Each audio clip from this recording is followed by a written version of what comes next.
আজি আমি পিঁয়াজেৰে মাংসৰ জোল বনাম। এতিয়া মিডিয়াম সাইজৰ পিঁয়াজ লৈছোঁ 6টা কাটি, বিলাহী লৈছোঁ এটা সৰু সৰুকৈ কাটি, শুকান জলকীয়া 2টা, তেজপাত এখিলা, কেঁচা জলকীয়া 2টা, আদা নহৰু বটা অলপ লৈছোঁ, দালচিনি এটুকুৰা, ইলাচি 2টা, লং 3টা লৈছোঁ। মাংস লৈছোঁ 300 গ্ৰাম মান। এতিয়া আমি কেৰাহীটো বহাই দি দিছোঁ।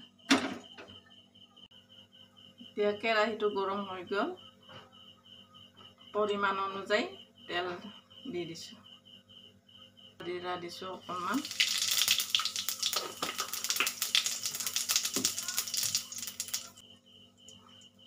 তেজপাত, শুকান জলকীয়া 2টা দি দিছোঁ।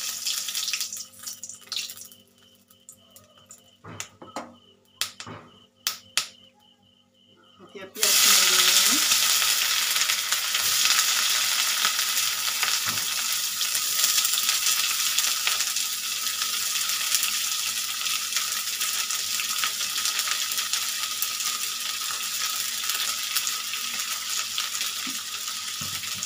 ভালকৈ ভাজি ল'ম।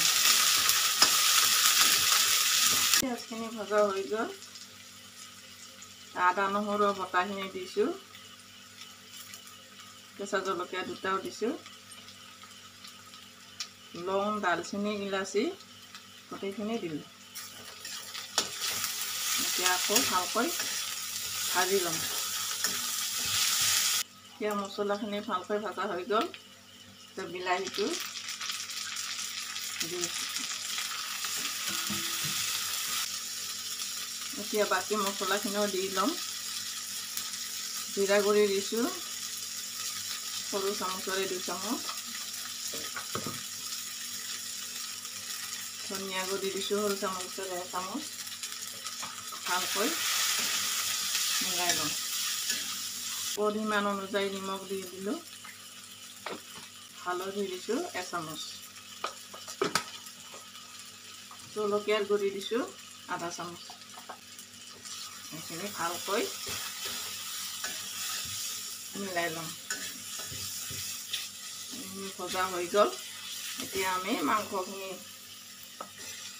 ভাজি ল'ম।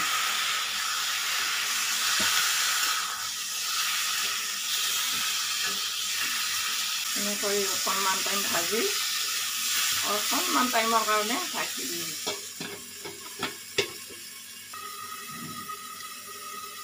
এনেকৈ ঢাকনিখন গুচাই মাজে মাজে লাৰি দি আছোঁ। এতিয়া অকণমান সিজাৰ কাৰণে পানী দি দিম।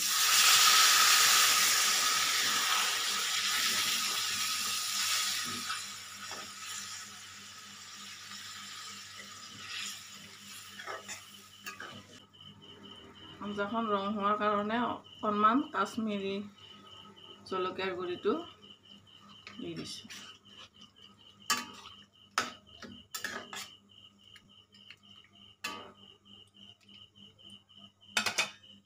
এতিয়া আমি আঞ্জাখন ঢাকি দি দিছোঁ। এতিয়া ঢাকনিখন গুচালোঁ। এয়া আমাৰ মাংস সিজি গৈছে। এতিয়া আকৌ অকণমান ভাজি লওঁ। এতিয়া মাংসখিনি অকণমান জোল কৰাৰ কাৰণে আৰু অলপমান পানী দি দিছোঁ। এতিয়া আঞ্জাখন উতলি আছে, ইয়াত মই বেলেগ গুড়া গৰম মছলা ব্যৱহাৰ কৰা নাই, কচুৰি মেথি অকণমান দি দিছোঁ। এতিয়া আমাৰ আঞ্জাখন হৈ গ'ল, আঞ্জাখন আমি নমাই ল'ম। ভিডিঅ'টো চাই যদি ভাল লাগিছে লাইক, শ্বেয়াৰ আৰু কমেণ্ট কৰিব, লগতে ছাবস্ক্ৰাইব কৰি দিব।